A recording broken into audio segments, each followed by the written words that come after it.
हमारे को ये 100 दिन का टास्क दिया है कि किसानों के बारे में क्या और उनको अच्छा कर सकते हैं, किसान के लिए, उनकी भलाई के लिए, किसान के घर में समृद्धि लाने के लिए। मैं बात करूं, वैश्विक महामारी आई कोरोना काल, आज के 4 साल पहले, यहाँ के अन्नदाता के बलबूते के ऊपर ही है आज 80 करोड़ से ऊपर जनता को फ्री अनाज दिया जा रहा है। तो मोदी जी चाह रहे हैं कि किसान को सुख सुविधा मिले, उनको खुशहाली मिले, उनके घर में समृद्धि आए, और इसलिए 3 कृषि बिल लाए गए। मैं खुद किसान का बेटा हूँ, मेरे शरीर में किसान का रक्त दौड़ रहा है। मैं दावे के साथ कह सकता हूँ कि वो किसान कृषि जो 3 बिल थे वो किसानों के लिए वरदान साबित होते, और दुर्भाग्य था कि वो राजनीति की भेंट चढ़ गए।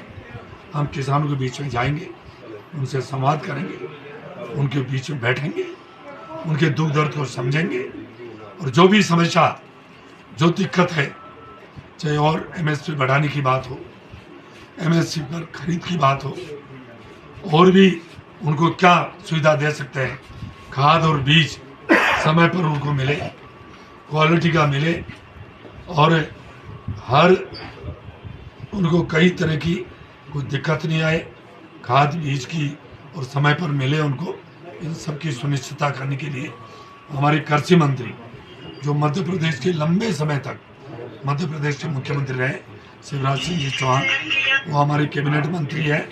उनके सानिध्य में हम 2 मंत्री हैं, राज्य मंत्री, मिलकर, और प्रधानमंत्री जी ने कहा है कि किसान के लिए और इस देश को आगे बढ़ाने के लिए, देश को विकसित राष्ट्र बनाने के लिए, ये तो बात हुई है किसान की।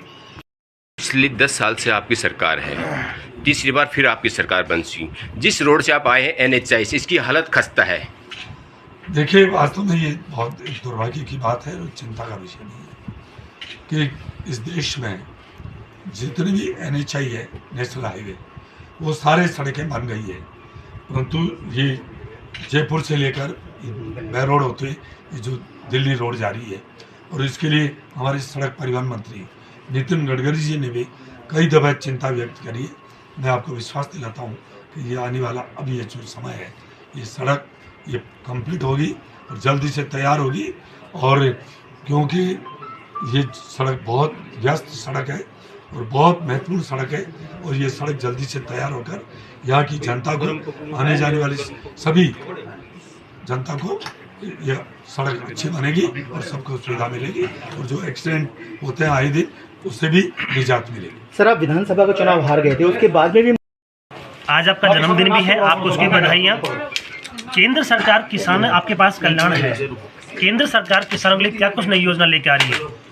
देखिए, हमारे देश के प्रधानमंत्री नरेंद्र भाई मोदी जी, जो दुनिया के सबसे लोकप्रिय नेता हैं, जब से उन्होंने केंद्र के अंदर 2014 में उन्होंने एक प्रधान सेवक के रूप में दायित्व संभाला, तब से वो इस देश के अन्नदाता किसान भाइयों के लिए खुशहाली उनके घर में कैसे आए, उनकी आमदनी दुगनी कैसे हो, उसके लिए उन्होंने 10 साल में अनेक प्रयास किए हैं। चाहे किसान सम्मान निधि देने की बात हो, चाहे एमएसपी बढ़ाने की बात हो, 2014 से लेकर 2024 तक इस 10 साल में जो एमएसपी बढ़ी है, 1 गुनी, 2 गुनी, 3 गुनी।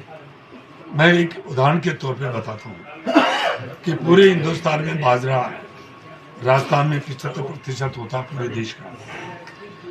आपको पता है 2014 के पहले 1100 रुपये क्विंटल बाजरे की एमएसपी थी, समर्थन मूल्य था।